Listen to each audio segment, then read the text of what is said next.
नमस्कार, स्वागत है आपका पहाड़ प्रभात में। आपके साथ मैं हूं अंजलि भंडारी और रुक करेंगे इस बीच आ रही एक बड़ी खबर की और बड़ी जानकारी आ रही है वो आपको बता दें। बड़ी खबर, बड़ी जानकारी बताने जा रहे हैं आपको। हिमाचल सरकार और संगठन में घमासान। जी हां, हिमाचल सरकार और संगठन में घमासान। जी हां, बोर्ड नियमों में तैनाती में देरी पर बदलाव। कुलदीप राठौर की सरकार को नसीहत, वर्करों की ना हो अनदेखी, इस बात का जिक्र जो है वो किया गया है। तो हिमाचल सरकार और संगठन में घमासान देखने को मिल रहा है। बोर्ड नियमों में तैनाती में देरी पर बवाल जो है वो यहां पर हुआ है। कुलदीप राठौर की सरकार को नसीहत, ये बड़ी खबर। वर्करों की ना हो अनदेखी, इस बात का जिक्र उन्होंने किया है। तो हिमाचल सरकार और संगठन में घमासान यहां पर देखने को मिल रहा है। बोर्ड निगमों में तैनाती में देरी पर जो बवाल है वो यहां पर देखने को मिल रहा है। कुलदीप राठौर की सरकार को नसीहत।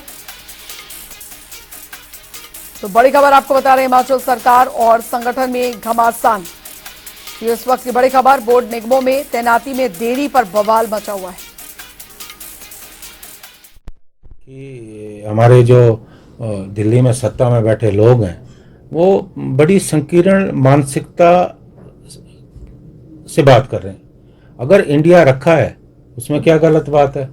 और मुझे लगता है कि कहीं ना कहीं जो विपक्ष की एकता बनी है और इतने जो हमारे राजनीतिक दल हैं, अभी जो विपक्षी हैं वो इकट्ठे हुए हैं, अगर आप वोट परसेंटेज देखें तो लगभग 60% से ज़्यादा वोट जो है वो सरकार के खिलाफ पड़ा है।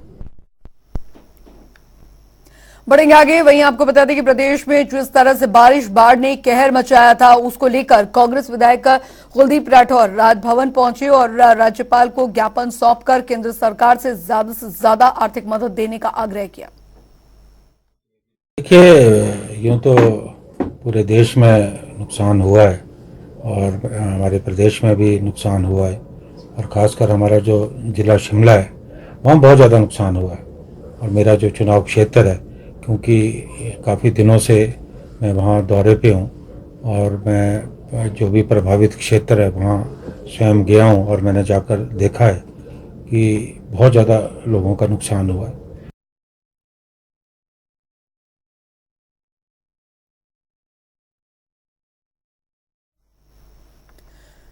बढ़ेंगे आगे। उधर सिरमौर में 3 दिवसीय योग प्रतियोगिता का समापन हो गया है। बता दें कि प्रतियोगिता में सांसद सुरेश कश्यप ने बतौर मुख्य अतिथि शिरकत की। तकरीबन 150 छात्रों ने प्रतियोगिता में हिस्सा लिया। सांसद सुरेश कश्यप ने कहा कि जवाहर नवोदय विद्यालय में ग्रामीण स्तर के बच्चों को गुणवत्तापूर्ण शिक्षा मिल रही है। यहां से निकले छात्र देश और प्रदेश में उच्च प्रशासनिक पदों पर बैठे हुए हैं। नवोदय विद्यालय नाहन द्वारा क्षेत्रीय लेवल योगा मीट का आयोजन किया गया है और आज मुझे इस अवसर पर यहाँ आने का अवसर मिला। नवोदय विद्यालय जिसकी स्थापना 1986 में की गई थी और विशेष रूप से जो ग्रामीण क्षेत्रों के हमारे बच्चे हैं उनको अच्छी शिक्षा मिल सके और बाहर के बच्चों के साथ, शहरी क्षेत्रों के बच्चों के साथ compete कर सकें, उसी ध्येय के साथ इस योजना को प्रारंभ किया गया था। नाहन का जो नवोदय विद्यालय है, यहाँ पर जो क्षेत्रीय लेवल जिसमें पंजाब के, हरियाणा और हिमाचल के बच्चे, इनकी योगा की मीट है जो कि स्टेट लेवल है और इसके बाद नेशनल लेवल की मीट आयोजित की जाएगी। उधर आपको बता दें कि बीजेपी कार्यकर्ताओं ने ऊना सदर के विधायक सतपाल सिंह सत्ती के नेतृत्व में प्रदेश सरकार के खिलाफ धरना प्रदर्शन किया। उन्होंने कहा कि सरकार ने व्यवस्था परिवर्तन का नारा दिया था, लेकिन ये किस प्रकार का परिवर्तन है जहां पर अस्पताल में कमीशन खोरों की भीड़, जल शक्ति विभाग में एजेंटों का डेरा और माफिया को संरक्षण दिया जा रहा है। इससे अंदाजा लगाया जा सकता है कि वाकई में परिवर्तन हो रहा है। उन्होंने कहा कि कौन है वो प्रदेश के नेता जिन्होंने मात्र 7 महीनों में इस प्रकार का माहौल बनाकर रख कर दिया। देश में कांग्रेस की गवर्नमेंट बनी है, अलग अलग तरह के माफियाओं का कब्जा अलग अलग व्यवस्थाओं के ऊपर हो गया है। प्रदेश के अंदर भी आप लोग सुनते हैं, पढ़ते हैं, मीडिया के सामने आप लोग, मीडिया के माध्यम से आपने भी जनता को सामने उजागर किया है। मैंने 7 दिन पहले एक प्रेस कॉन्फ्रेंस की थी कि 7 महीने हुए और अलग अलग तरह का माफिया यहाँ पर खड़ा हो गया। उधर आपको बता दें कि हमीरपुर में जिला कांग्रेस कमेटी अनुसूचित जाति विभाग की बैठक का आयोजन किया गया। कांग्रेस जिला अध्यक्ष कुलदीप पठानिया ने बैठक की अध्यक्षता की। बैठक में आगामी लोकसभा चुनावों को लेकर रणनीति बनाई गई। इस दौरान कुलदीप पठानिया ने हमीरपुर में बीजेपी में हुए नोकझोंक को लेकर भी प्रतिक्रिया दी।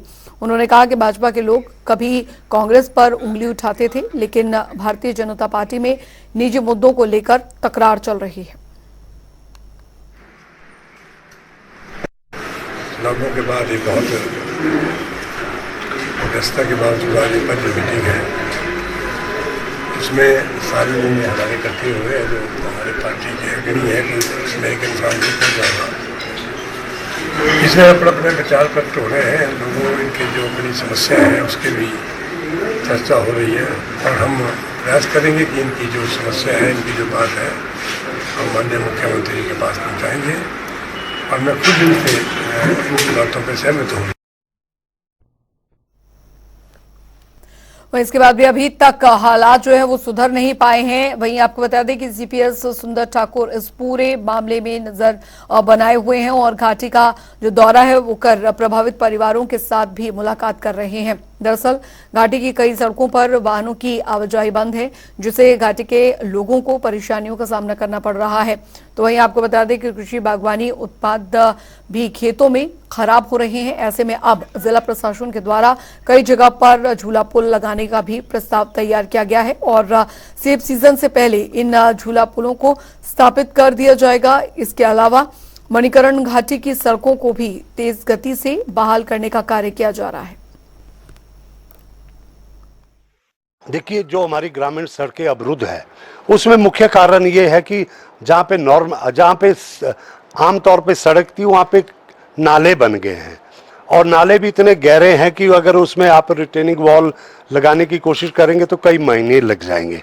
ऐसे में हमने सबसे बड़े विकल्प के रूप में उधर रामपुर का नेशनल हाईवे 5 बरौनी के पास करीब 40 घंटे के बाद खुल गया है, जिस पर कि अब छोटे वाहनों की आवाजाही शुरू कर दी गई है। बीते दिनों दरअसल बारिश से NH5 30 से ज्यादा स्थानों पर अवरुद्ध हो गया था। वहीं अब सिर्फ 3 जगहों पर हाईवे को खोलने का काम जारी है। पिछली रात रामपुर और रामपुर के आसपास के क्षेत्रों में भारी बारिश के कारण राष्ट्रीय उच्च मार्ग कई स्थानों पर अवरुद्ध हो गया था, जिसे रिस्टोर करने के लिए विभाग ने सुबह से मशीनरी तैनात की और लगभग 3 स्थानों को छोड़कर बाकी सभी स्थानों पर में बीजेपी के प्रदेश सचिव मनीष चौहान ने दरअसल प्रेस वार्ता की, जहां पर उन्होंने प्रशासन पर आपदा को लेकर गंभीर न होने के आरोप लगाए। मनीष चौहान ने कहा कि दरअसल भारी बारिश के बाद चारों तरफ अव्यवस्था का आलम बना हुआ है। लोग बिजली, पानी और सड़क सुविधा से महरूम हैं, मगर शासन प्रशासन इसे लेकर गंभीर बिल्कुल भी नहीं है। उन्होंने कहा कि सीधे तौर पर यहां पर राजनीतिक और प्रशासनिक इच्छा शक्ति की कमी नजर आ रही है, जिसका खामियाजा जिले की आम जनता को उठाना पड़ रहा है। हिमाचल प्रदेश में पिछले 15 दिनों से जो आई आपदा है, जिला सिरमौर भी उससे अछूता नहीं रहा है। जिला सिरमौर में पिछले 10-15 दिनों से लगातार नाहन में और नाहन विधानसभा क्षेत्र के अंतर्गत आने वाले सभी गांवों में बिजली, पानी, सड़क सभी तरफ अव्यवस्था का आलम बना है। हमने कई बार प्रेस वार्ता के माध्यम से, जिलाधीश के माध्यम से सरकार को और प्रशासन को चेताना चाहा। उधर आपको बता दें कि सोलन के परवाणु में दरअसल नवनिर्मित सेब मंडी का उद्घाटन करने के लिए 1 अगस्त को सीएम सुखू आएंगे, जिसको लेकर कार्यकर्ताओं ने बैठक का आयोजन किया, जिसमें कि कार्यकर्ताओं ने इस कार्यक्रम को सफल बनाने के लिए अपने सुझाव भी दिए। वहीं इस मौके पर कार्यकर्ताओं ने गजौली विधानसभा क्षेत्र में बाढ़ से हुए नुकसान पर भी विस्तृत चर्चा की। आज हमने हिमाचल प्रदेश के मुख्यमंत्री ठाकुर श्री सुखविंदर सिंह जी के जो परमाणु का दौरा है, जिसमें फल मंडी का उन्होंने उद्घाटन करना है, उसके लिए आज हमने कसौली निर्वाचन क्षेत्र की एक बैठक धर्मपुर में आयोजित की, जिसमें हमारे कसौली निर्वाचन क्षेत्र के हर एक बूथ से वहीं आपको बता दें कि गिरिपार क्षेत्र के हाटी समुदाय को एसटी का दर्जा देने पर गुर्जर समुदाय और साथ ही हाटी समिति आमने सामने नजर आ रहे हैं। एक और जहां पर गुर्जर समुदाय अपने अधिकारों के हनन के आरोप लगा रहा है, तो वहीं दूसरी ओर हाटी समिति का कहना यह है कि उन्होंने किसी के हक का हनन नहीं किया है। उन्होंने लंबे समय से शांतिप्रिय तरीके से अपने अधिकारों की लड़ाई लड़ी है। हाटी समिति के उपाध्यक्ष सुरेंद्र हिंदुस्तानी ने सवालिया निशान लगाते हुए कहा कि गुर्जर समुदाय बताए कि हाटी समुदाय को एसटी का दर्जा मिलने से किस तरह उनके अधिकारों का हनन हो रहा है।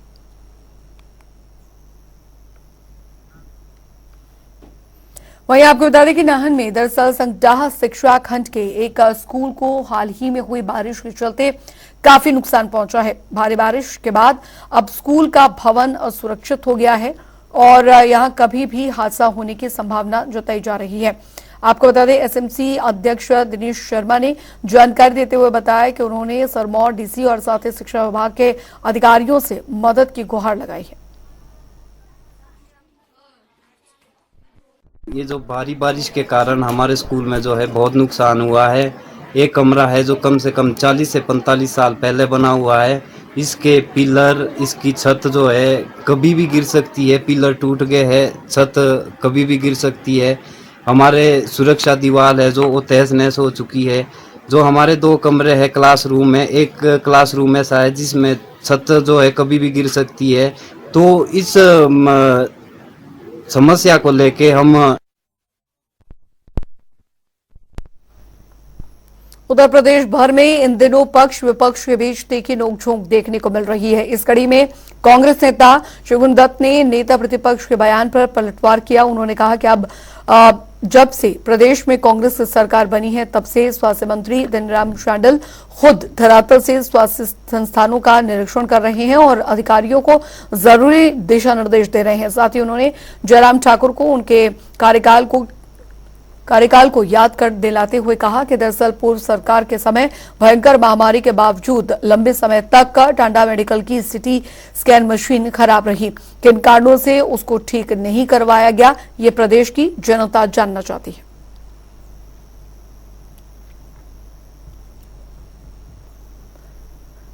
तो बता दें आपको कि दरअसल पलटवार में कांग्रेस नेता शगुन दत्त ने कहा कि पूर्व सरकारों को ये ध्यान में रखना चाहिए कि उनके समय में स्वास्थ्य सुविधाएं कैसी थी और उस दौरान क्या कुछ व्यवस्था की गई थी। खासकर महामारी के दौर में किस तरीके से अस्पतालों में कोई व्यवस्था नहीं थी, ये पूर्व सरकारों को समझना चाहिए। जबकि मौजूदा सरकार में स्वास्थ्य मंत्री लगातार दौरे कर रहे हैं, जमीनी हकीकत को टटोल रहे हैं और साथ ही साथ प्रदेश की जनता को स्वास्थ्य सुविधाएं जो हैं वो सही समय पर मिल रही है। तो नेता प्रतिपक्ष के बयान पर पलटवार किया है कांग्रेस नेता शगुन दत्त ने और उन्होंने कहा कि स्वास्थ्य मंत्री खुद निरीक्षण कर रहे हैं। राज्य में स्वास्थ्य व्यवस्था पहले से काफी ज्यादा बेहतर हुई है। पक्ष विपक्ष के बीच अभी तीखी नोकझोंक इस नए मुद्दे को लेकर शुरू हो गई है।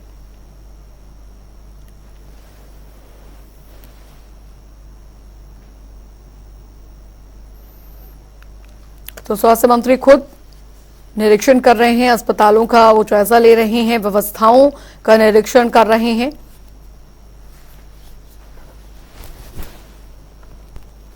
तो पलटवार में कांग्रेस नेता शगुन दत्त ने इस बात का जिक्र किया है। उन्होंने कहा है कि स्वास्थ्य मंत्री खुद निरीक्षण कर रहे हैं। मौजूदा सरकार ने प्रदेश में तमाम जो स्वास्थ्य व्यवस्थाएं हैं उनकी देखरेख यहां पर की जा रही है। नेता प्रतिपक्ष के बयान पर उन्होंने पलटवार किया है।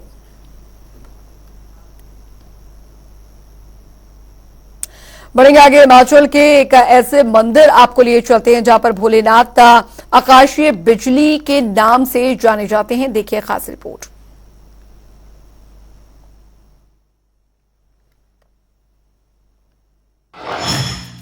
बिजली से खंडित, मक्खन का लेप और पूर्ण श्रृंगार, ये तीनों तस्वीरें एक ही मंदिर की हैं। भक्तों के दुख हरने के लिए भगवान शिव ने कभी विष पिया तो कभी नाग को धारण किया। ऐसे में हिमाचल की कुल्लू घाटी में एक ऐसा शिव मंदिर भी है जहां भगवान शिव आकाशीय बिजली धारण करते हैं। 2460 मीटर की ऊंचाई पर बसे इस दिव्य मंदिर में भगवान भोलेनाथ पूरी भव्यता से विराजते हैं। ब्यास और पार्वती नदी के संगम पर स्थित इस मंदिर को बिजली महादेव मंदिर या मक्खन महादेव के नाम से जाना जाता है। इसका रहस्य भी इसी के नाम में छिपा है। मान्यता है कि इस मंदिर पर हर 12 साल में आकाशीय बिजली गिरती है, लेकिन रहस्य तो यहाँ से शुरू होता है क्योंकि 30 करोड़ वोल्ट की ताकत वाली आकाशीय बिजली गिरने से शिवलिंग खंडित जरूर हो जाता है, लेकिन आश्चर्यचकित रूप से शिवलिंग खुद जुड़ भी जाता है। मंदिर के पुजारी हर टुकड़ों को इकट्ठा कर उन पर अनाज, दाल के आटे और मक्खन से बना पेस्ट लगाते हैं, जिसके कुछ महीनों बाद ही शिवलिंग पहले जैसा लगने लगता है, मानो वो कभी टूटा ही ना हो। आकाशीय बिजली शिवलिंग पर ही गिरने के बारे में कहा जाता है कि भगवान शिव चाहते थे कि कुलांत नाम के दैत्य का वध करने के बाद जब भी बिजली गिरे तो जनधन को इससे नुकसान न पहुंचे। ऐसे में इस बिजली को भगवान शिव अपने ऊपर ही धारण करते हैं। अब इसे चमत्कार कहें या संयोग, हर 12 साल में बिजली गिरने का ये रहस्य ही बना हुआ है। हिमाचल डेस्क, जनता टीवी।